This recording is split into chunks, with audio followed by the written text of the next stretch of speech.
আপনি কি অনেক চেষ্টা করেও আরবি ভাষা শিখতে পারছেন না? আরবিতে কথা বলতে গিয়ে নানা সমস্যায় পড়ছেন? তাহলে এই ভিডিওটি আপনার জন্য। এই ভিডিওতে শিখবেন কিভাবে আপনি খুব সহজ টেকনিক ব্যবহার করে আরবিতে কথা বলা যায়। এই টেকনিকটি যদি একবার আয়ত্ত করতে পারেন, তাহলে আমি আশা করি আপনি খুব সহজে আরবিতে কথা বলতে পারবেন। তাই ভিডিওটি না টেনে শুরু থেকে শেষ পর্যন্ত দেখুন। আর যদি আপনি এই চ্যানেলে নতুন হয়ে থাকেন, তাহলে দেরি কেন, এখনই চ্যানেলটি সাবস্ক্রাইব করুন। তাহলে চলুন শুরু করি। প্রথমেই যে বাক্যটা রয়েছে সেটি হলো, তুমি বেশি এলোমেলো করতেছ। আমরা যদি এই বাক্যটাকে আরবিতে বলি তাহলে বলতে হবে, আন্তা ওয়াজেদ কিদা কিদা। এখানে আন্তা মানে তুমি, ওয়াজেদ মানে বেশি, কিদা কিদা মানে হলো এলোমেলো বা এদিক সেদিক। তুমি বেশি এলোমেলো করতেছ, এইটার আরবি বাক্য হচ্ছে আন্তা ওয়াজেদ কিদা কিদা। এখন মনে করেন আমরা এই বাক্যটাকে পরিবর্তন করে বলতে চাই যে সে বেশি এলোমেলো করতেছে। এইটার আরবি বাক্য হবে হুয়া ওয়াজেদ কিদা কিদা। আন্তার জায়গায় হবে কি হুয়া। আবার আপনি যদি কারো নাম ব্যবহার করতে চান, যেমন ফয়সাল বেশি এলোমেলো করতেছে, এইটার আরবি বাক্য হবে কি ফয়সাল ওয়াজেদ কিদা কিদা। আন্তার জায়গায় আমরা যে নামটা ব্যবহার করতে চাই ওইটা বসালি হয়ে যাবে, আর পুরো বাক্যটা যেরকম আছে ওই রকম থাকবে। আমার অনেক কিছু আছে, এই বাক্যটাকে আমরা যদি আরবিতে বলি তাহলে বলতে হবে আনা ফি ওয়াজেদ চাই। এখানে আনা মানে হচ্ছে আমার বা আমি, ফি অর্থ আছে, ওয়াজেদ অর্থ অনেক, সাই অর্থ কিছু বা জিনিস। আমার অনেক কিছু আছে, এই বাক্যটাকে আমরা আরবিতে বলতে চাইলে বলতে হবে আনা ফি ওয়াজেদ চাই। এখন আমরা যদি বলি যে তার অনেক কিছু আছে, তো এইটার আরবি বাক্য হবে কি হুয়া ফি ওয়াজেদ চাই। আনার জায়গা হবে কি হুয়া, হুয়া অর্থ হচ্ছে তার বা সে। আবার যদি বলি যে তোমার অনেক কিছু আছে, এইটার আরবি বাক্য হবে কি আন্তা ফি ওয়াজেদ চাই। আন্তা ফি ওয়াজেদ চাই, আনার জায়গা হবে কি আন্তা, আন্তা অর্থ হচ্ছে তুমি বা তোমার। কাজ করো তাড়াতাড়ি, আমরা যদি কাউকে উদ্দেশ্য করে এই বাক্যটাকে বলতে চাই তাহলে বলতে হবে ওয়াল্লাহ শগল সুরা সুরা। কি বলতে হবে ওয়াল্লাহ শগল সুরা সুরা। এখানে ওয়াল্লাহ মানে হচ্ছে জোর দিতে বোঝানো হয়েছে, শগল মানে কাজ করা, আর সুরা সুরা মানে হচ্ছে কি তাড়াতাড়ি। কাজ করো তাড়াতাড়ি, এইটার আরবি বাক্য হচ্ছে ওয়াল্লাহ শগল সুরা সুরা। আমি এখন গেলাম, আমি ঘুমাবো। আমরা যদি এই বাক্যটাকে আরবিতে বলতে চাই তাহলে বলতে হবে আলহিন আনা রুহ আনা নুম। এখানে আলহিন অর্থ এখন, আনা অর্থ আমি, রুহ অর্থ যাওয়া বা গেলাম, নুম অর্থ হচ্ছে ঘুম বা ঘুমাবো। আমি এখন গেলাম, আমি ঘুমাবো। এই বাক্যটার আরবি বাক্য হচ্ছে আলহিন আনা রুহ আনা নুম।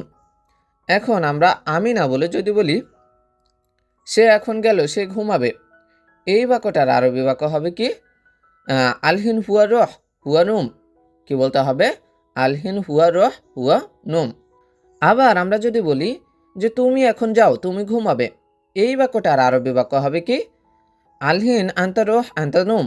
কি বলতে হবে আলহিন আন্তা রহ আন্তা নুম, মানে আনার জায়গা হবে কি আন্তা, আন্তা অর্থ হচ্ছে তুমি। সব জায়গায় পরিষ্কার করা শেষ, এই বাক্যটাকে আমরা আরবিতে বলতে চাইলে বলতে হবে কুল্লু মাকান নাদেফ খালাস। এখানে কুল্লু মাকান অর্থ হচ্ছে সব জায়গা বা সব স্থান, নাদেফ অর্থ হচ্ছে পরিষ্কার করা, খালাস অর্থ শেষ। সব জায়গায় পরিষ্কার করা শেষ, এই বাক্যটার আরবি বাক্য হচ্ছে কুল্লু মাকান নাদেফ খালাস। কুল্লু মাকান নাদেফ খালাস। তুমি এখন কোথায় আছো? আমরা যদি এই বাক্যটাকে আরবিতে বলতে চাই তাহলে বলতে হবে আলহিন অয়ন আন্তা মৌজুদ। এখানে আলহিন মানে এখন, অয়ন মানে কোথায়, আন্তা মানে তুমি, মৌজুদ অত আছো। তুমি এখন কোথায় আছো, এই বাক্যটার আরবি বাক্য হচ্ছে আলহিন অয়ন আন্তা মৌজুদ। এখন আমরা যদি তুমি না বলে বলি যে সে এখন কোথায় আছে, এইটার আরবি বাক্য হবে কি আলহিন ওয়ান হুয়া মৌজুদ। আন্তার জায়গা হবে কি হুয়া, হুয়া অর্থ হচ্ছে সে। আবার আমরা যদি কারো নাম ব্যবহার করতে চাই, যেমন রাশেদ এখন কোথায় আছে, এই বাক্যটার আরবি বাক্য হবে আলহিন ওয়ান রাশেদ মৌজুদ। আন্তার জায়গা হবে কি যে নামটা আমরা ব্যবহার করতে চাই ওইটা, আর পুরো বাক্যটা যা আছে তাই থাকবে। আমি বাইরে আছি, এইটার আরবি বাক্য হচ্ছে আনা মৌজুদ বাররা। এখানে আনা মানে আমি, মৌজুদ অর্থ আছে, বাররা অর্থ বাইরে। আমি বাইরে আছি, এই বাক্যটার আরবি বাক্য হচ্ছে আনা মৌজুদ বাররা। এখন যদি বলি সে বাইরে আছে, এর আরবি বাক্য হবে কি হুয়া মৌজুদ বাররা। আনার জায়গা হবে কি হুয়া। আবার যদি বলি তুমি বাইরে আছো, এইটার আরবি বাক্য হবে কি আন্তা মৌজুদ বাররা। আনার জায়গা হবে কি আন্তা, আন্তা অর্থ হচ্ছে তুমি। আবার যদি কারো নাম ধরে বলি, যেমন রাশেদ বাইরে আছে, তখন হবে কি রাশেদ মৌজুদ বাররা। যদি বলে ফয়সাল বাইরে আছে, তখন হবে কি ফয়সাল মৌজুদ বাররা। আবার যদি নিজের বস সম্পর্কে বলি যে বস বাইরে আছে, তখন হবে কি মুদির মৌজুদ বাররা, মুদির মৌজুদ বাররা। তুমি বাঙালি নাকি ইন্ডিয়ান? আমরা যদি কাউকে দেখে এই বাক্যটা বলতে চাই তাহলে বলতে হবে আন্তা বাঙালি ওয়ালা ইন্ডিয়ান। এখানে আন্তা অর্থ হচ্ছে তুমি, বাঙালি অর্থ তো বাঙালি আমরা জানি, ওয়ালা অর্থ হচ্ছে নাকি বা অথবা, আর ইন্ডিয়ান অর্থ তো ইন্ডিয়ান, সেটাও আমরা জানি। তুমি বাঙালি নাকি ইন্ডিয়ান?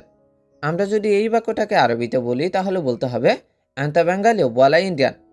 এখন তুমি না বলে আমরা যদি বলি যে সে বাঙালি নাকি ইন্ডিয়ান, এইটার আরবি বাক্য হবে কি হুয়া বাঙালি ওয়ালা ইন্ডিয়ান। হুয়া বাঙালি ওয়ালা ইন্ডিয়ান, আন্তার জায়গা হবে কি হুয়া, হুয়া অর্থ হচ্ছে সে। আবার যদি কারো নাম ধরে বলি যে রাশেদ বাঙালি নাকি ইন্ডিয়ান, এটার আরবি বাক্য হবে কি রাশেদ বাঙালি ওয়ালা ইন্ডিয়ান। যদি বস সম্পর্কে বলি যে বস বাঙালি নাকি ইন্ডিয়ান, তখন হবে কি মুদির বাঙালি ওয়ালা ইন্ডিয়ান, আন্তার জায়গা হবে কি মুদির, মুদির অর্থ হচ্ছে বস।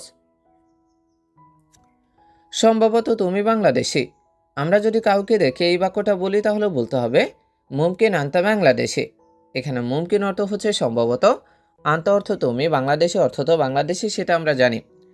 সম্ভবত তুমি বাংলাদেশি, এইটার আরবি বাক্য হচ্ছে মুমকিন আন্তা বাংলাদেশি। এখন তুমি না বলে আমরা যদি বলি যে সম্ভবত সে বাংলাদেশি, এর আরবি বাক্য হবে কি মুমকিন হুয়া বাংলাদেশি, আন্তার জায়গা হবে কি হুয়া, হুয়া অর্থ হচ্ছে সে। তুমি কি চাও? আমরা যদি এই বাক্যটাকে আরবিতে বলি তাহলে বলতে হবে এস আবগা আন্তা। এখানে এস অর্থ হচ্ছে কি, আবগা অর্থ হচ্ছে চাওয়া বা চাও, আন্তা অর্থ তুমি। তুমি কি চাও, এইটার আরবি বাক্য হচ্ছে এস আবগা আন্তা। এখন তুমি না বলে আমরা যদি বলি সে কি চায়, এর আরবি বাক্য হবে কি এস আবগা হুয়া, আন্তার জায়গা হবে কি হুয়া।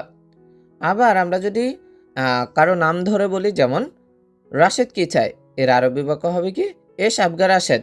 ফয়সাল কি চায়, তখন হবে কি এস আবগা ফয়সাল। যদি বস সম্পর্কে বলি যে বস কি চায়, তখন হবে কি এস আবগা মুদের, আন্তার জায়গা হবে কি মুদের, মুদের অর্থ হচ্ছে বস, আর বাকি বাক্যটা যা আছে তাই থাকবে। আমি তোমাকে কি বলেছি? আমরা যদি এই বাক্যটা কাউকে বলি তাহলে বলতে হবে এস কালাম আনা গুল আন্তা।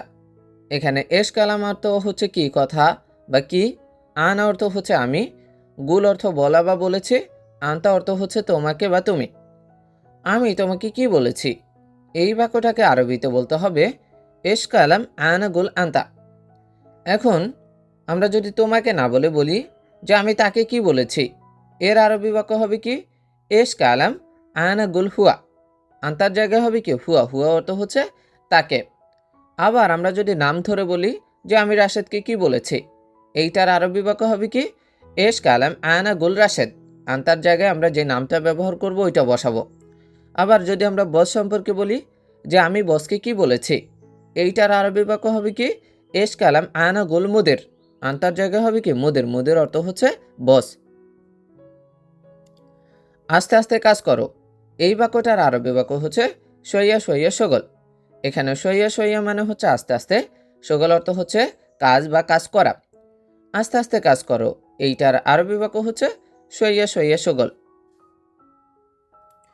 আমি দুঃখিত, গাড়িতে এসি নাই। এই বাক্যটাকে আরবিতে যদি বলতে চাই তাহলে বলতে হবে আনা আসিফ মোকাইফ মাফি সাইয়ারা। এখানে আনা মানে আমি, আসিফ মানে হচ্ছে কি দুঃখিত, মুকাইফ মানে এসি, মাফি অর্থ নাই, সাইয়ারা অর্থ হচ্ছে কি গাড়ি। আমি দুঃখিত, গাড়িতে এসি নেই। এই বাক্যটাকে আরবিতে বলতে চাইলে বলতে হবে আনা আসিফ মুকাইফ মাফি সাইয়ারা। কি বলতে হবে আনা আসিফ মুকাইফ মাফি সাইয়ারা। কতজন লোক যাবেন, এই বাক্যটাকে আরবিতে বলতে চাইলে বলতে হবে কাম নফর রহ। এখানে কাম অর্থ কত বা কতজন, নফর অর্থ লোক, রুহ অর্থ যাওয়া বা যাবেন। কতজন লোক যাবেন, এই বাক্যটার আরবি বাক্য হচ্ছে কাম নফর রহ। এখন কতজন যাবেন না বলে যদি বলি কতজন লোক আসবেন, এই বাক্যটার আরবি বাক্য হবে কাম নফর ইজি। রুহ এর জায়গায় হবে কি ইজি, ইজি অর্থ হচ্ছে আসা বা আসবেন। আপনার গাড়িতে কয়টা চেয়ার আছে, এই বাক্যটাকে আরবিতে বলতে চাইলে বলতে হবে কাম কুরসি ফি আনতা সাইয়ারা। এখানে কাম অর্থ হচ্ছে কয়টা বা কত, কুরসি অর্থ চেয়ার, ফি অর্থ আছে, আনতা অর্থ আপনার, সাইয়ারা অর্থ গাড়ি। আপনার গাড়িতে কয়টা চেয়ার আছে? আমরা যদি এই বাক্যটাকে আরবিতে বলি তাহলে বলতে হবে কাম কুরসি ফি আনতা সাইয়ারা। এখন আমরা যদি আপনার না বলে বলি যে তার গাড়িতে কয়টা চেয়ার আছে, এর আরবি বাক্য হবে কি কাম কুরসি ফি হুয়া সাইয়ারা। আনতার জায়গায় হবে কি হুয়া, হুয়া অর্থ হচ্ছে তার। আবার যদি নিজের সম্পর্কে বলেন যে আমার গাড়িতে কয়টা চেয়ার আছে, এর আরবি বাক্য হবে কি কাম কুরসি ফি হাগ্গি সাইয়ারা। আনতার জায়গা হবে কি হাগ্গে, হাগ্গে অর্থ হচ্ছে আমার। আবার বস সম্পর্কে বলতে চাইলে যে বসের গাড়িতে কয়টা চেয়ার আছে, এর আরবি বাক্য হবে কি কাম কুরসি ফি মুদির সাইয়ারা। কি বলতে হবে কাম কুরসি ফি মুদির সাইয়ারা। আজকে আমি ছুটি পেয়েছি, এই বাক্যটা আরবিতে বলতে চাইলে বলতে হবে আলিয়ম আনা হাসেল ইজাজা। এখানে আলিয়ম অর্থ হচ্ছে আজকে, আনা অর্থ আমি, হাসেল অর্থ পাওয়া বা পেয়েছি, ইজাজা অর্থ ছুটি। আজকে আমি ছুটি পেয়েছি, এর আরবি বাক্য হবে আলিয়ম আনা হাসেল ইজাজা। এখন আমি না বলে যদি বলি যে আজকে সে ছুটি পেয়েছে, এর আরবি বাক্য হবে কি আলিয়ম হুয়া হাসেল সাইয়ারা। আনার জায়গা হবে কি হুয়া, হুয়া অর্থ হচ্ছে সে। আবার যদি বলি আজকে তুমি ছুটি পেয়েছ, এইটার আরবি বাক্য হবে কি আলিয়ম আন্তা হাসেল সাইয়ারা। আনার জায়গা হবে কি আন্তা, আন্তা অর্থ হচ্ছে তুমি বা আপনি। আবার আমরা যদি আজকে না বলে যদি বলি যে কালকে আমি ছুটি পেয়েছি, এইটার আরবি বাক্য হবে কি বুকরা আনা হাসেল ইজাজা। এখানে বুকরা অর্থ হচ্ছে কাল। আবার যদি বলি যে আগামী পরশু আমি ছুটি পেয়েছি, এইটার আরবি বাক্য হবে কি বাদ বুকরা আনা হাসেল ইজাজা। আলিয়মের জায়গা হবে কি বাদ বুকরা, বাদ বুকরা অর্থ হচ্ছে আগামী পরশু। তুমি কতদিনে ছুটি পেয়েছ? আমরা যদি এই বাক্যটাকে আরবিতে বলতে চাই তাহলে বলতে হবে কাম ইয়ম ইজাজা আন্তা হাসেল। এখানে কাম অর্থ কত, ইয়ম অর্থ দিন, ইজাজাহ অর্থ ছুটি, আন্তা অর্থ তুমি, হাসেল অর্থ পাওয়া বা পেয়েছ। তুমি কতদিনে ছুটি পেয়েছ, এইটার আরবি বাক্য হচ্ছে কাম ইয়ম ইজাজা আন্তা হাসেল। আবার আমরা যদি বলি যে সে কতদিনে ছুটি পেয়েছে, এইটার আরবি বাক্য হবে কি কাম ইয়ম ইজাজা হুয়া হাসেল। আন্তার জায়গা হবে কি হুয়া, হুয়া অর্থ হচ্ছে সে। যদি বলি কারণ নাম ধরে যেমন রাশেদ কতদিনে ছুটি পেয়েছে, এইটার আরবি বাক্য হবে কি কাম ইয়ম ইজাজা রাশেদ হাসেল। আন্তার জায়গা হবে কি রাশেদ, রাশেদ অর্থ হচ্ছে যে নামটা আমরা ব্যবহার করেছি ওইটা। আমি 1 মাসে ছুটি পেয়েছি, এই বাক্যটাকে আরবিতে বলতে চাইলে বলতে হবে আনা হাসেল ইজাজা ওয়াহেদ শাহর। এখানে আনা মানে আমি, হাসেল অর্থ পাওয়া বা পেয়েছি, ইজাজা অর্থ ছুটি, ওয়াহেদ অর্থ 1, শাহর অর্থ মাস। আমি 1 মাসে ছুটি পেয়েছি, এই বাক্যটার আরবি বাক্য হবে আনা হাসেল ইজাজা ওয়াহেদ শাহর। এখন যদি বলি সে 1 মাসে ছুটি পেয়েছে, এইটার আরবি বাক্য হবে কি হুয়া হাসেল ইজাজা ওয়াহেদ শাহর। কি হবে আনার জায়গা হবে কি হুয়া, হুয়া অর্থ হচ্ছে সে। যদি বলি যে তুমি 1 মাসে ছুটি পেয়েছ, এইটার আরবি বাক্য হবে কি আন্তা হাসেল ইজাজা ওয়াহেদ শাহর। আনার জায়গা হবে কি আন্তা, আন্তা অর্থ হচ্ছে তুমি। এখন এই বাক্যের ভিতরে আবার যদি আমরা 1 মাস না বলে 2 মাস বলি যে আমি 2 মাসে ছুটি পেয়েছি, এইটার আরবি বাক্য হবে কি আনা হাসেল ইজাজা ইতনিন শাহর। ওয়াহেদের জায়গা হবে কি ইতনিন। যদি বলি যে তুমি 2 মাসে ছুটি পেয়েছ, এইটার আরবি বাক্য হবে কি আন্তা হাসেল ইজাজা ইতনিন শাহর। 2 জায়গায় পরিবর্তন হবে, এক জায়গায় আনার জায়গা হবে আন্তা আর ওয়াহেদার জায়গা হবে কি ইতনিন। এরপরে আছে তুমি কত টাকা বেতন পাও। আমরা যদি কাউকে এই বাক্যটাকে জিজ্ঞাসা করতে চাই তাহলে বলতে হবে কামরাতে আন্তা হাসেল। এখানে কাম অর্থ কত, রাতে অর্থ বেতন, আন্তা অর্থ তুমি, হাসেল অর্থ হচ্ছে কি পাওয়া বা পাও। তুমি কত টাকা বেতন পাও, এই বাক্যটাকে আরবিতে বলতে চাইলে বলতে হবে কামরাতে আন্তা হাসেল। এখন তুমি না বলে আমরা যদি বলি সে কত টাকা বেতন পায়, এর আরবি বাক্য হবে কি কামরাতে হুয়া হাসেল। আন্তার জায়গা হবে কি হুয়া, হুয়া অর্থ হচ্ছে সে। আবার যদি কারো নাম ব্যবহার করে বলি যেমন মোহাম্মদ কত টাকা বেতন পায়, এইটার আরবি বাক্য হবে কি কামরাতে মোহাম্মদ হাসেল। আন্তার জায়গায় আমরা যেই নামটা ব্যবহার করেছি ওইটাই বসালেই হয়ে যাবে। তোমার বাবা কি করেন, আমরা যদি এই বাক্যটাকে আরবিতে বলি তাহলে বলতে হবে এর সাউই আন্তা আবু। এখানে এস অর্থ কি, সাউই অর্থ করা বা করেন, আন্তা অর্থ তোমার, আবু অর্থ হচ্ছে কি বাবা। তোমার বাবা কি করেন, এইটার আরবি বাক্য হচ্ছে এরসাউই আন্তা আবু। এখন তোমার না বলে আমরা যদি বলি তার বাবা কি করেন, এইটার আরবি বাক্য হবে কি এরসাউই হুয়া আবু। তোমার ড্রেস আপ অনেক সুন্দর। আমরা যদি কাউকে দেখে এই বাক্যটাকে বলি তাহলে বলতে হবে আন্তা মেলা বিসুকা জামেল জিদ্দান। এখানে আন্তা অর্থ তোমার, মেলা বিসুকা অর্থ হচ্ছে পোশাক বা ড্রেস আপ, জামেল অর্থ সুন্দর, জিদ্দান অর্থ অনেক বা খুব। তোমার ড্রেস আপ অনেক সুন্দর, এইটার আরবি বাক্য হচ্ছে আন্তা মেলা বিসুকা জামেল জিদ্দান। এখন তোমার না বলে আমরা যদি বলি তার ড্রেস আপ অনেক সুন্দর, এইটার আরবি বাক্য হবে কি হুয়া মেলা বিসুকা জামেল জিদ্দান। আন্তার জায়গায় হবে কি হুয়া, হুয়া অর্থ হচ্ছে তার বা সে। আবার নিজের সম্পর্কে যদি বলেন যে আমার ড্রেস আপ অনেক সুন্দর, এই বাক্যটা আরবি বাক্য হবে কি হাগ্গি মালাবিসুকা জামিল জিদ্দান। আন্তার জায়গায় হবে কি হাগ্গি, হাগ্গি অর্থ হচ্ছে আমার। তুমি আগামীকাল সকাল 10টায় আমার অফিসে আসবা। এই বাক্যটাকে যদি আমরা কাউকে বলতে চাই তাহলে বলতে হবে বুকরা আন্তা ইজি মালায়ানা মাকতাব সুবে সায় আশারা। কি বলতে হবে বুকরা আন্তা ইজি মালায়ানা মাকতাব সুবে সা আশারা।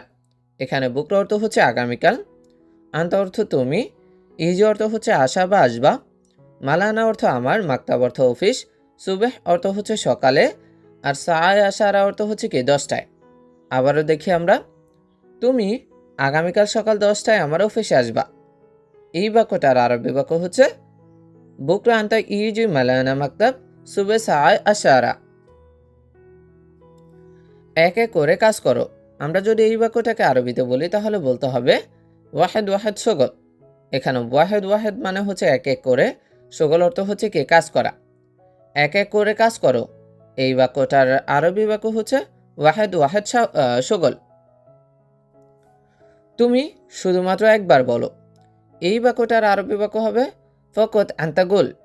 এখানে ফকত মানে হচ্ছে শুধুমাত্র, আন্তা অর্থ তুমি, গুল অর্থ হচ্ছে বলা বা বলো। তুমি শুধুমাত্র একবার বলো, এই বাক্যটার আরবি বাক্য হচ্ছে ফকত আন্তাগুল।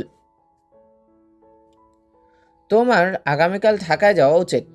আমরা যদি এই বাক্যটাকে আরবিতে বলি তাহলে বলতে হবে বুকরা আন্তা রোহ ঢাকা লাজিম।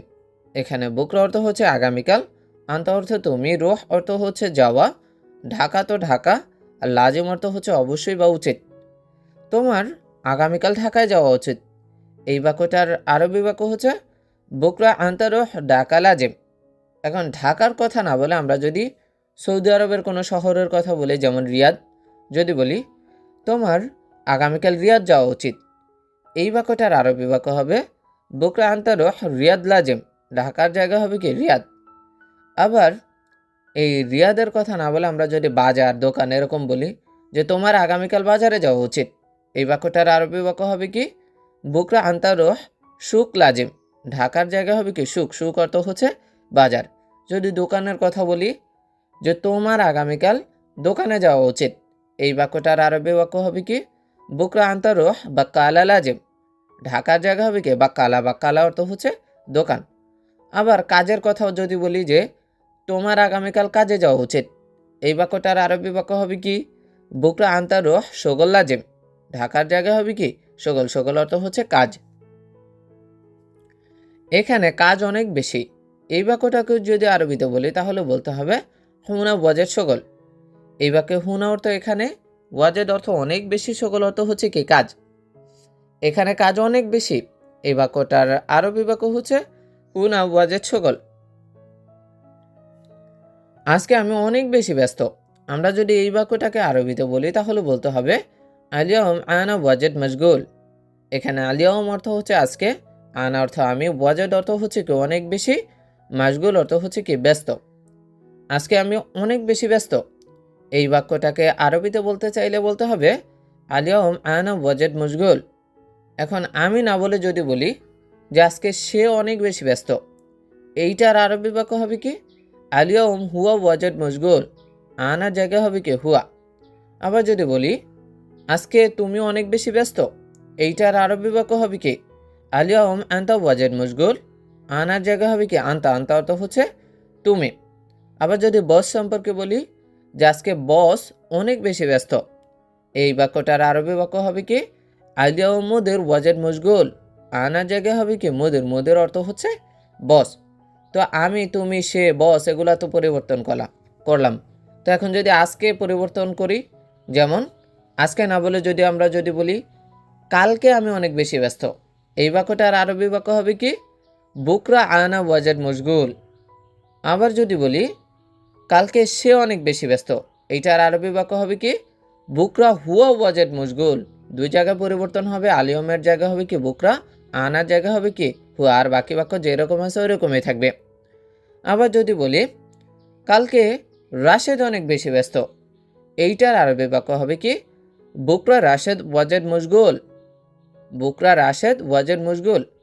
আবার কালকে না বলে যদি বলি যে আগামী পরশু আমি অনেক বেশি ব্যস্ত, এইটার আরবি বাক্য হবে কি বাদ বুকরা আনা ওয়াজেদ মশগুল, বাদ বুকরা আনা ওয়াজেদ মশগুল। আবার যদি বলি আগামী পরশু সে অনেক বেশি ব্যস্ত, এইটার আরবি বাক্য হবে কি বাদ বুকরা হুয়া ওয়াজেদ মশগুল। আবার যদি বলি আগামী পরশু তুমি অনেক বেশি ব্যস্ত, এইটার আরবি বাক্য হবে কি বাদ বুকরা আন্তা ওয়াজেদ মশগুল। এভাবে আপনি চাইলে অনেক বাক্য কিন্তু পরিবর্তন করতে পারেন। তোমার হাত কিভাবে ভেঙেছে, আমরা যদি এই বাক্যটাকে আরবিতে বলি তাহলে বলতে হবে আন্তা ইয়াদ কেফ মাকসুর। এখানে আন্তা অর্থ হচ্ছে তোমার, ইয়াদ অর্থ তো হাত, কেফ অর্থ কিভাবে, মাকসুর অর্থ হচ্ছে ভেঙে যাওয়া। তোমার হাত কিভাবে ভেঙেছে, এই বাক্যটার আরবি বাক্য হচ্ছে আন্তা ইয়াদ কেফ মাকসুর। এখন তোমার না বলে আমরা যদি বলি তার হাত কিভাবে ভেঙেছে, এর আরবি বাক্য হবে কি হুয়া ইয়াদ কেফ হুয়া ইয়াদ কেফ মাকসুর। তুমি ওইখানে যেও না, আমরা যদি এই বাক্যটাকে আরবিতে বলি তাহলে বলতে হবে আন্তা মাইরোহ হুনাক। এখানে আন্তা অর্থ হচ্ছে তুমি, মাইরোহ অর্থ হচ্ছে যেও না, হুনাক অর্থ ওইখানে। তুমি ওইখানে যেও না, এই বাক্যটার আরবি বাক্য হবে আন্তা মাইরোহ হুনাক। এখন এই বাক্যের ভিতরে আমরা যদি কারো নাম ব্যবহার করতে চাই, যেমন রাশেদ ওইখানে যেও না, এই বাক্যটার আরবি বাক্য হবে রাশেদ মাইরোহ হুনাক। যদি বলি ফয়সাল ওইখানে যেও না, এইটার আরবি বাক্য হবে কি ফয়সাল মাইরোহ হুনাক। মানে আন্তার জায়গায় আমরা যেই নামটা ব্যবহার করতে চাই ওইটা বসাতে হবে। আবার আমরা যদি ওইখানে পরিবর্তন করে বাজার ব্যবহার করতে চাই, যেমন তুমি বাজারে যেও না, এই বাক্যটার আরবি বাক্য হবে কি আন্তার মাইরোহ সুক। হুনাকের জায়গা হবে কি সুক, সুক অর্থ হচ্ছে বাজার। আবার যদি বলি তুমি দোকানে যেও না, এই বাক্যটার আরবি বাক্য হবে কি আন্তা মাইরোহ বাক্কালা। হুনাকের জায়গা হবে কি বাক্কালা, বাক্কালা অর্থ হচ্ছে দোকান। আবার যদি বলি তুমি কাজে যেও না, এই বাক্যটার আরবি বাক্য হবে কি আন্তা মাইরোহ শগল। হুনাকের জায়গা হবে কি শগল, শগল অর্থ হচ্ছে কাজ। সে কাজে ফাঁকি দেয়, আমরা যদি কারো সম্পর্কে এই বাক্যটাকে বলতে চাই তাহলে বলতে হবে হুয়া শগল আলী বাবা। এখানে হুয়া অর্থ হচ্ছে সে, শগল অর্থ হচ্ছে কাজ, আর আলী বাবা অর্থ হচ্ছে ফাঁকি দেওয়া বা চোর। সে কাজে ফাঁকি দেয়, এই বাক্যটার আরবি বাক্য হচ্ছে হুয়া শগল আলী বাবা। এখন যদি বলি তুমি কাজে ফাঁকি দাও, এই বাক্যটার আরবি বাক্য হবে কি আন্তা শগল আলী বাবা। হুয়ার জায়গা হবে কি আন্তা, আন্তা অর্থ হচ্ছে তুমি। যদি কারো নাম ব্যবহার করতে চাই, যেমন রাশেদ কাজে ফাঁকি দেয়, এর আরবি বাক্য হবে কি রাশেদ শগল আলী বাবা। কি হবে রাশেদ শগল আলী বাবা। তুমি কোথায় যেতে চাচ্ছ, এই বাক্যটার আরবি বাক্য হবে ওয়াইন আন্তা আবগা রুহ। এখানে ওয়াইন অর্থ কোথায়, আন্তা অর্থ তুমি, আবগা অর্থ হচ্ছে কে চাওয়া। তুমি কোথায় যেতে চাচ্ছ, এই বাক্যটার আরবি বাক্য হচ্ছে ওয়াইন আন্তা আবগা রুহ।